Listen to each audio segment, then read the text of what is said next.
कि मैं half yearly का पेपर दे रही हूँ, पेपर देती मैं डायरेक्ट घर से कोटा जा रही हूँ, कोटा चेकअप करा रही हूँ, फिर रात को वहां से रिटर्न आ रही हूँ। तो उन्होंने मेरे को बोला कि जो मेरी नर्व से स्वेल वो ब्रेन की, उसमें किसी किसी में तो स्वेलिंग हो गई है और थोड़ी सी स्पेस बन गई है उसमें। मेरा मैथ्स का पेपर इतना बुरा गया था, ना तो मेरे से चला जाता ना उठा जाता। जब हमारी ज़िंदगी में कुछ परेशानियाँ आती है, कुछ मुश्किलें आती हैं, तो हम उन मुश्किलों से हार जाते हैं, खुद से हार जाते हैं।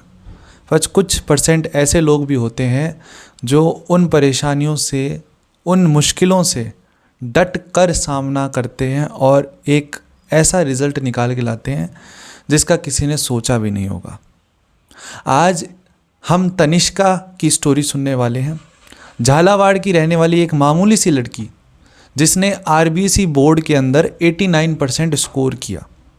देखने में तो ये बहुत मामूली सा स्कोर है और हर एक इंसान को लगेगा कि ये तो बहुत नॉर्मल चीज़ है, पर जिन मुश्किलों से उसने सामना किया, जिन मुश्किलों से वो बाहर निकल के आई और फिर उसने ये जो रिज़ल्ट निकाला, वो हर एक राजस्थान के स्टूडेंट के लिए एक इंस्पिरेशन स्टोरी है। आज सारी चीज़ें हम तनिष्का की ज़ुबान से ही सुनेंगे, तो शुरू करते हैं आज का ये वीडियो। तो अब हमारे साथ में है तनिष्का। तनिष्का ने आरबीसी के बोर्ड एग्जाम में स्कोर किया है 89%। ये स्कोर दिखने में तो लगता है स्टूडेंट्स को कि मामूली स्कोर है, इसमें कुछ स्पेशल नहीं है, पर इसके पीछे जो स्टोरी है वो बहुत ही अलग है। आज हम तनिष्का की जुबान से उसकी सक्सेस की स्टोरी सुनेंगे और एक इंस्पिरेशन या एक मोटिवेटिंग लाइन सुन के इस सेशन को भी एंड करेंगे। तो welcome Tanishka, many many congratulations, इतना थैंक यू अच्छा भैया। रिजल्ट आया। क्या फील थैंक यू हो रहा सो है मच इस भैया, सब आप दोनों जैसी। नहीं देख सर, क्या मैं क्या बता क्या नहीं, मैं बहुत खुश फील हुआ था। अभी इस मोमेंट में जब रिजल्ट आया था, कैसा फैमिली का रिएक्शन था, कैसा रहा? गोविंदा, मैं बता नहीं सकती। मैंने मेरा रिजल्ट, मेरी सिस्टर, छोटी सिस्टर है, उसने चेक किया था। मतलब मैं 3 से साइट खोली थी मैंने, एक पे भी रिजल्ट नहीं खोला। तो मैं बाहर दूसरे फोन में चेक करने चली गई, उसने चेक करा, वो मेरे पास लेके आई कि 89%। मेरे को यकीन नहीं हुआ, मैं नहीं मेरा रिजल्ट है, मैंने कि मेरा हो ही नहीं सकता ये। मुझे खुद पे इतना यकीन था, मतलब कि नहीं मेरे इतना बन ही नहीं सकती। फिर मैंने कि नहीं मेरा ही हो सकता, मेरे को यकीन नहीं तेरे पे, मैंने कि मत बता तू मेरे को। मैंने तीन हम्म। तीन फोन में दो दो तीन तीन बार चेक करा, मैंने कि हाँ ये मेरा है। मैं मतलब एक्सप्रेस नहीं कर सकती वो फीलिंग। में इतनी खुश हुई थी ना उस टाइम। मेरे पेरेंट्स को भी मेरे से इतनी उम्मीद नहीं थी कि मतलब मेरे 80 अबव भी आ जाएंगे, क्योंकि मेरी कंडीशन इतनी ज्यादा क्रिटिकल हो गई थी। मतलब डॉक्टर ने तो मेरे को कहा था, मतलब बिल्कुल स्ट्रेस नहीं लेना, सिर्फ इतनी सी पढ़ाई करनी कि हाँ पास हो जाओ। उन्होंने तो 12th मेरे को ड्रॉप करने तक की बोल दी थी कि 12th ड्रॉप कर लो, आपकी कंडीशन इतनी ज्यादा मेंटल मेंटल कैपेसिटी नहीं थी मेरे में कि मैं इतना ज्यादा लोड ले सकूं 12th का। और मतलब इस 12th के एंडिंग में नहीं, 12th के स्टार्टिंग में मेरी तबीयत खराब हो गई थी। और दिसंबर तक मतलब तबीयत खराब थी मेरे, हाफ ईयरली इतने बुरे गए थे। मतलब मैं पासिंग मार्क्स भी नहीं थे मेरे हाफ ईयरली के अंदर, मुझे उम्मीद भी नहीं थी कि मेरा इतना अच्छा रिजल्ट रहेगा। सब कुछ आप दोनों की वजह से हुआ। मैंने ऑनलाइन भी कोई कोचिंग ज्वाइन नहीं करी ना, मैंने सिर्फ सेल्फ स्टडी करी, और सिर्फ आपकी जो लास्ट की जो पीडीएफ थी ना, जो आपने भेजी थी इंपॉर्टेंट क्वेश्चंस, बस रात भर वही लगाया मैंने बैठ के, और कुछ भी नहीं। बस आपकी वजह से हुआ, सच में। तो मच थैंक यू सर, नहीं थैंक यू नहीं भैया, आप दोनों को तनिष्का, थैंक यू। ये जो तू कह रही है ये हमारे लिए तो बहुत बड़ी बात है, पर ये हमारे लिए इतना नॉर्मल, बहुत नॉर्मल चीज जो थी, तू कह सकती है कि हमने डॉक्यूमेंट एनालाइज करे, हमने शेयर किया।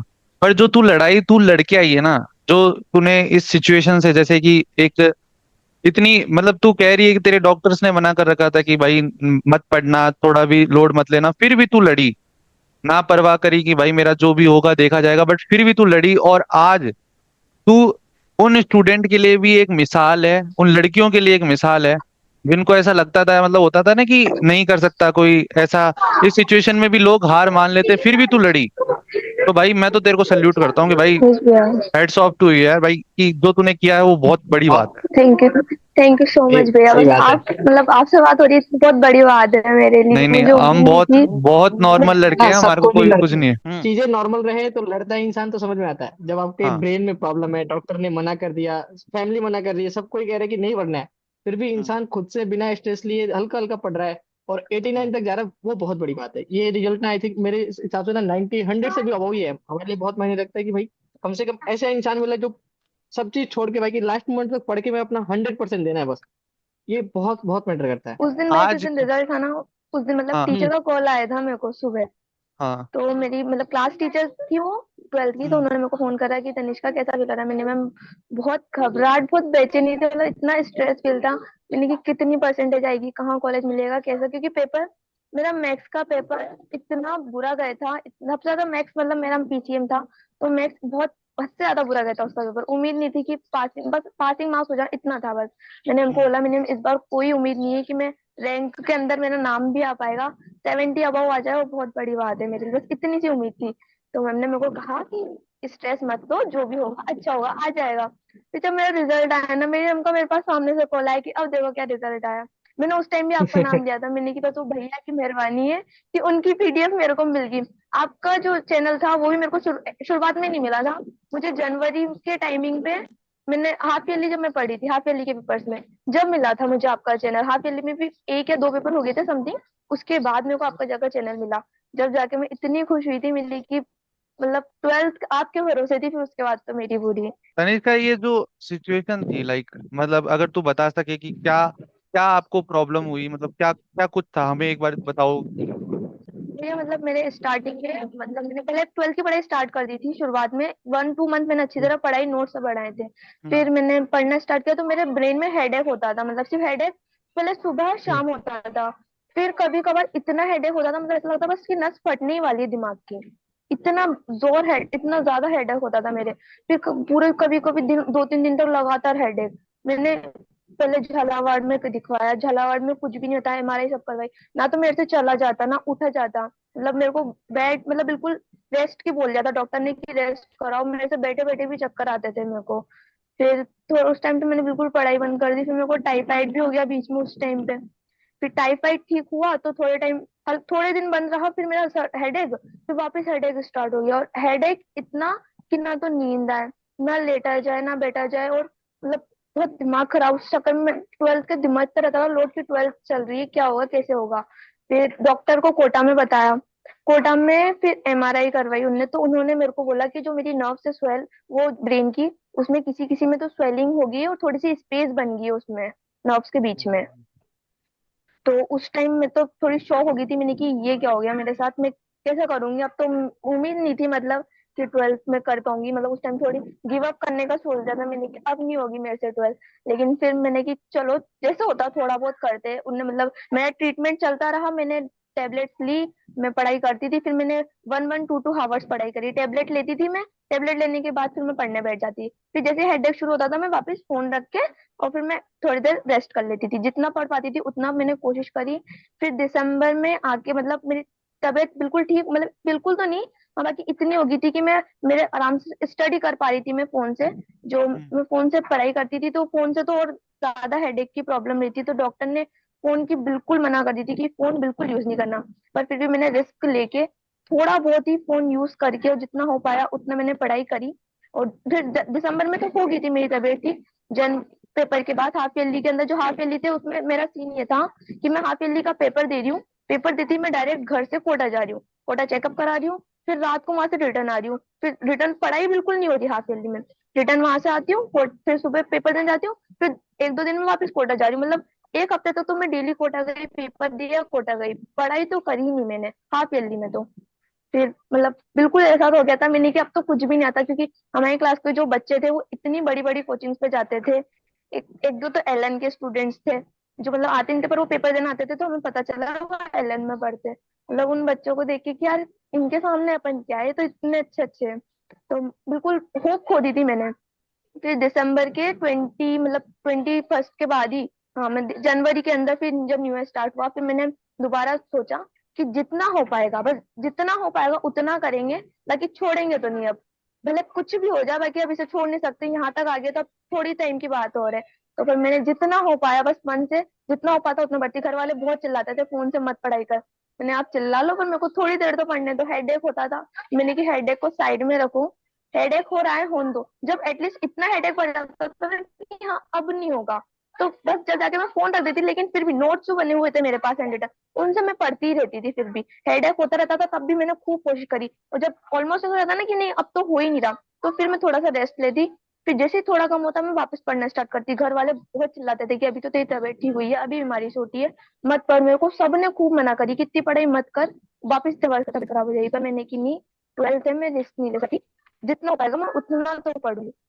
फिर मैंने जनवरी में आपका चैनल मिल ही गया था मेरे को, फिर आप हिमांशु भैया मनीष भैया आप दोनों की वजह से भी जितना हो पाया मैंने स्टडी करी। आपके नोट्स थे मेरे पास, मैंने उनसे पढ़ा। हमारी क्लास में था एक, उसने आपके नोट्स खरीद रखे थे, तो मैम ने वो पीडीएफ मेरे को दे दी कि तुम्हारी पढ़ाई तो हो नहीं पाई बिल्कुल भी, तो आप इस नोट से पढ़ लेना, उससे कहिए। तो वो केमिस्ट्री के नोट्स थे चैप्टर वाइज, तो मैंने केमिस्ट्री के चैप्टर वाइज पूरे नोट्स कंप्लीट उससे करे थे। नोट्स थे और पीवाई क्यूज थे, वो उससे कंप्लीट करे थे नोट्स। और फिर जनवरी फरवरी तक पढ़ा था मैंने। मार्च में दोबारा थोड़ी बहुत तबीयत खराब हुई थी मेरे पेपर के टाइमिंग पे, और फिर जैसा गया फिर तो चलता रहा, फिर हेडेक होता फिर नहीं होता, फिर अपने आप बंद हो गया। अब तो ठीक है, बाकी अब तो बहुत बेटर कंडीशन हो चुकी है पहले से। अभी डॉक्टर हाँ। क्या कह रहे हैं, कंडीशन वगैरह पहले से? अब तो बेटर भैया, अब तो चेकअप भी नहीं हो रहा, अब तो कंप्लीट हो गई है। अब तो मतलब मेरा लास्ट हेडेक हुआ था, मैथ्स का पेपर दिया था जिस दिन, बस उस दिन, बस उसके यही अलावा सुन नहीं रहा था दिया, मैं। बस लास्ट हेडेक बढ़िया। हुआ था। पता है मैं इस पॉइंट पे, पता है एक चीज सोच रहा हूँ जो आपने पूरी, मैं इतनी देर से पता है एक ही चीज सोच रहा हूँ जो मैंने लाइक, याद है मनीष जब मैंने स्टार्टिंग की थी, तुझे पता है जब नवंबर के बाद में मैंने फिर से अपनी लाइफ को ट्रैक पे लाया था, जब तब मैंने, जब मेरे स्टार्टिंग में मैंने हरिवंश राय बच्चन जी की एक कविता गई थी स्टार्टिंग में, उसका एक पैराग्राफ मैं हमेशा अपने आप को भी बोलता हूँ कि कुछ किए बिना ही जय जयकार नहीं होती, कोशिश करने वालों की कभी हार नहीं होती। और मैं आज उस चीज को फील कर पा रहा हूँ जो इसने कहा है, जो इसकी स्टोरी है। मैं निशब्द हो रखा हूँ कि मुझे सच बताऊं ना, मुझे एक तो इसका रिजल्ट बहुत अच्छा लगा आरबीसी के अंदर, और एक और स्टूडेंट का रिजल्ट है, आई थिंक कल परसों ही मैंने स्टोरी भी डाली थी मेरे इंस्टाग्राम पे, उसका नाम मुझे याद नहीं आ रहा, पर उसके 78% आए थे। मैंने खुद ने अप्रिशिएट किया था कि उसके 90+ नंबर नहीं है, उसके 95+ नंबर नहीं है, पर मैं बोल रहा हूँ कि रियल सक्सेस उस लड़के की है। उस लड़के के दोनों हाथ नहीं थे, फिर भी वो 78% लेके आया खुद, और किसी की मदद नहीं ली, खुद के पैर से लिख के वो एग्जाम लिख के आया।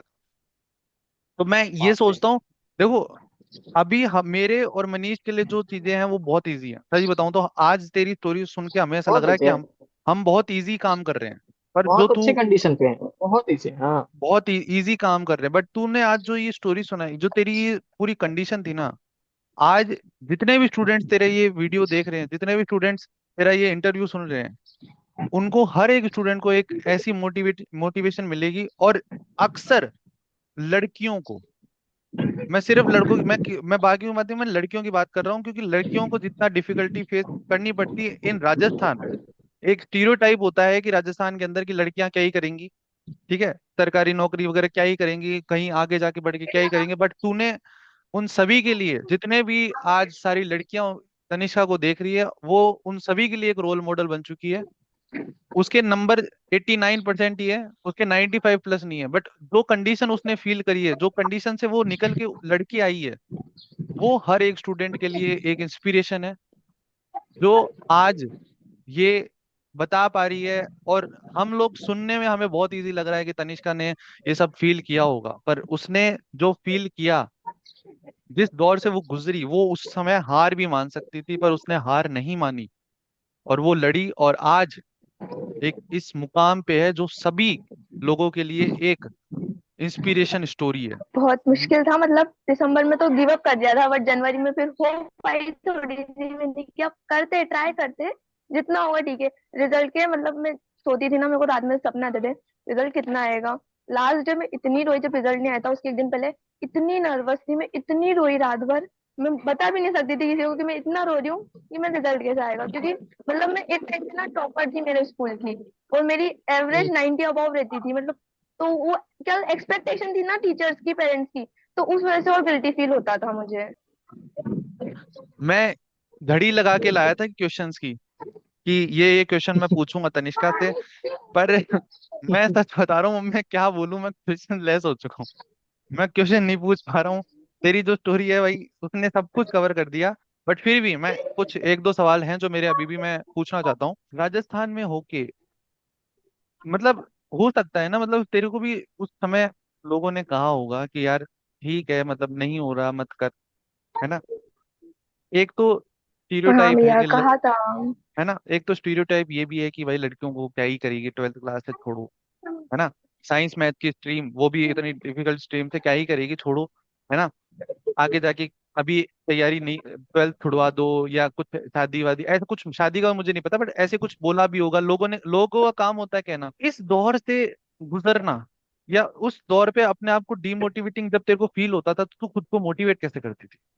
सेम मतलब मोटिवेट तो क्या, मेरे पेरेंट्स के साथ, मतलब रिलेटिव्स तो हम बोलते हैं, उन्होंने तो ये भी कहा कि मत खरीदनी पड़ेगी, जो होगा देखा जाएगा। क्योंकि मेरे हम्म। पेरेंट्स मेरे साथ थे, मेरे मतलब जो फादर है ना, वो इतने इतने सपोर्टिव है ना, उन्हें हर जगह सपोर्ट करा मुझे। मेरी जो पूरी कंडीशन थी उसमें मेरे पेरेंट्स, मेरे मम्मी पापा ने मेरे को इतना सपोर्ट करा। आज जो भी है ना, मतलब उनकी वजह से, वो मुझे कभी कुछ नहीं कहते थे। वो उन्हें उन्हें जो मेरे को पढ़ाई के लिए चाहिए ना, वो हर चीज वो करते हैं। वो ये चीज नहीं कहती कि लड़की क्या करेगी, उनके लिए तो बस ये, मतलब मैं घर में सबसे बड़ी हूँ, तो ऐसा नहीं है कि सारा बोझ मुझ पे ही है, लेकिन वो यूं कहते हैं कि नहीं, तू खुद के पैरों पे खड़ो यार, जो हम नहीं कर पाए वो तू करना। तो मतलब मेरे पेरेंट्स थे सपोर्टिव, उन्हीं की वजह से मेरे को मोटिवेशन मिलता रहा कि नहीं यार, खुद के लिए ना सही पर इनके लिए जो तो करना है, तो फिर तो करना ही था। खुद के लिए नहीं करना था, लेकिन घर वालों के लिए करना था, तो फिर बस, तो फिर वही से मोटिवेशन मिलता था कि मेरे जो फादर थे, उनकी ना तो गवर्नमेंट जॉब भी नहीं थी, प्राइवेट नहीं थी, वो तो फार्मर है। हमारे खुद का अच्छा। गार्डन है, तो वही फार्मिंग करते हैं वो।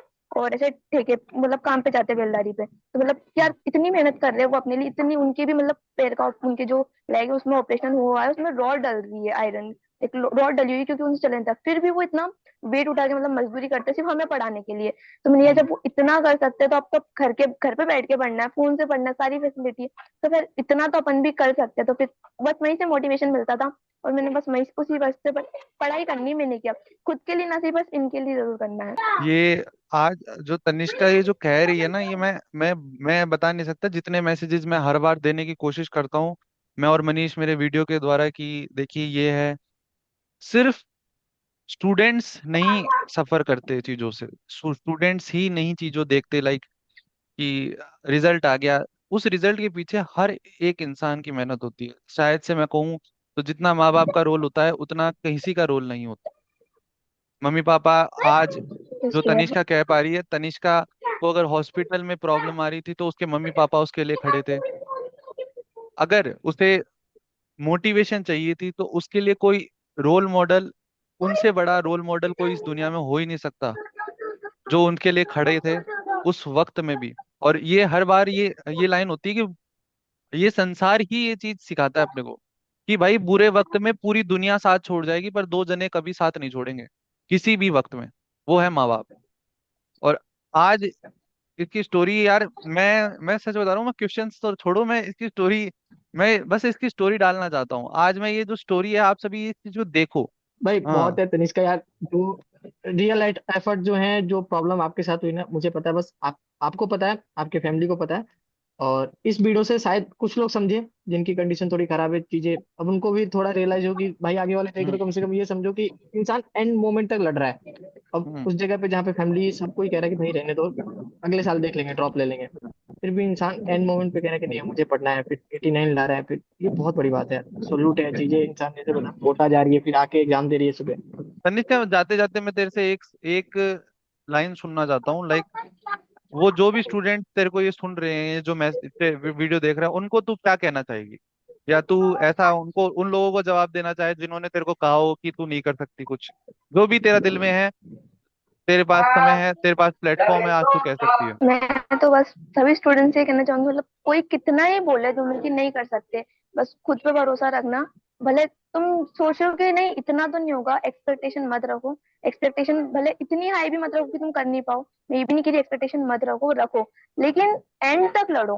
भले रिजल्ट कुछ भी आए, पर एंड तक लड़ो, बस कभी गिव अप मत करना। भले रिजल्ट कुछ ना, रिजल्ट पे मत सोचना रिजल्ट क्या आएगा, लेकिन एंड तक जरूर लड़ना, गिव अप कभी मत करना। गिव अप करने से कुछ नहीं होने वाला। अगर आज मैं गिव अप कर देती तो शायद मेरे इतने अच्छे मार्क्स कभी ना पाते, पासिंग मार्क्स भी फिर तो क्या ही आता है। अगर मैं दिसंबर में गिव अप कर देती, पर मैंने जनवरी से दोबारा जैसे रीस्टार्ट करा, तो आप भी चाहो तो गिव अप कहीं मत करना। मतलब थोड़ा थोड़ा सही, थोड़ी सी ही मेहनत करो, पर मेहनत जरूर करो, जितना हो सके बस उतना करो, लेकिन गिव अप मत करना। बस इतना सा कहना चाहती हूँ मैं, और कुछ नहीं। गिव अप कभी लाइफ में गिव अप मत करना, किसी भी सिचुएशन में। गिव अप बहुत बड़ी चीज है, अगर गिव अप कर देते हैं ना सर, तो फिर आगे कह भी नहीं सकते अपन की क्या होगा क्या नहीं होगा। उनकी वजह से तो बहुत हेल्प मिली, मतलब सच में बहुत हेल्प बस मिली यार आप दोनों ये की वजह बस से। मैं हाँ, मैं कह सकती हूँ, मैंने करी थी, मेहनत करी थी, पर अगर आप नहीं होते तो फिर मेरे को वे कैसे मिलता? अगर आप मेरे को इम्पोर्टेंट क्वेश्चंस नहीं देते तो मैं क्या करती? मैं सिर्फ नोट्स पढ़ती। पर इम्पोर्टेंट क्वेश्चन मतलब इतने हेल्प करे मेरे इम्पोर्टेंट क्वेश्चन जो पीडीएफ दी थी, अगर आप नहीं होते तो शायद मेरे इतने नहीं बन पाते। तो आपकी मेहनत से इतने बन पाए, वरना से मैं पास हो पाती। मुझे खुद पे भरोसा नहीं था क्योंकि इतना, पर वो तो आपकी मेहरबानी है बस, अब तो सब कुछ। थैंक यू सो मच हमारे साथ जुड़ने के लिए इस इंटरव्यू के अंदर। और बहुत अच्छी मोटिवेशनल स्टोरी थी। मैं जरूर थैंक एक, जब बोर्ड का टाइम आएगा, अपकमिंग जो भी बोर्ड है, मैं वापस तनिष्का का इंटरव्यू जरूर लूंगा। ये तो मेरी सिर्फ मैं कहूँ, मैं तो क्वेश्चंस लेके आने वाला था, पर क्वेश्चंस लेके ढंग से बात नहीं कर पाया। पर हम तनिष्का के साथ एक और इंटरव्यू करना चाहूंगा। मेरा दिल कह रहा है कि मेरे को तो एक और करना चाहिए इसके साथ में। और बहुत से लोगों को जरूर। एक मोटिवेशन, एक इंस्पिरेशन दे के जा रही है ये एक लड़की। एक मामूली सी कहें या लड़की, या कहें एक तूफान है। ये तूफान ही है जिसने पूरे राजस्थान में एक बहुत बड़ा हल्ला मचाया है हर किसी के कान के ऊपर। तो many many congratulation Tanishka. Life में आप बहुत बहुत आगे जाओ, बहुत आगे जाओ। और भी ऐसी चुनौतियां आए तो आप ऐसे ही डट के उसका सामना करो। And I wish you all the very best you for your so much future. भैया। ठीक है। ठीक है। थैंक यू है ना? सो मच भैया। All the best.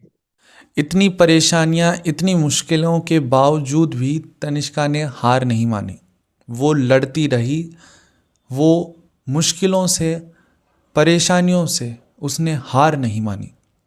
आज उसकी स्टोरी से हमें सिर्फ एक ही चीज़ सीखनी चाहिए, जो कि उसने आखिरी में जाते हुए भी बोला, कि चाहे कोई भी सिचुएशन आ जाए लाइफ के अंदर, आपको गिव अप नहीं करना है, चाहे कैसी भी सिचुएशन हो। हम अक्सर हमारी ज़िंदगी के अंदर कुछ छोटी से छोटी मुश्किलें आ जाती है तो हम उससे हार मान जाते हैं, पर तनिष्का उनमें से नहीं थी और उसने लड़ाई की और आज ये रिज़ल्ट उसने हासिल किया। आपको और मुझे हमारी ज़िंदगी के अंदर यही चीज़ सीखनी चाहिए कि जब हमें ज़िंदगी चुनौतियाँ दे रही है तो उससे पीछे नहीं, उससे डट के सामना करना है। अगर आपको ये वीडियो अच्छा लगा तो लाइक, शेयर एंड सब्सक्राइब करके ज़रूर जाएं, पर उन दोस्तों के साथ, उन लोगों के साथ ज़रूर शेयर करें जो अभी से ही हार मान चुके हैं।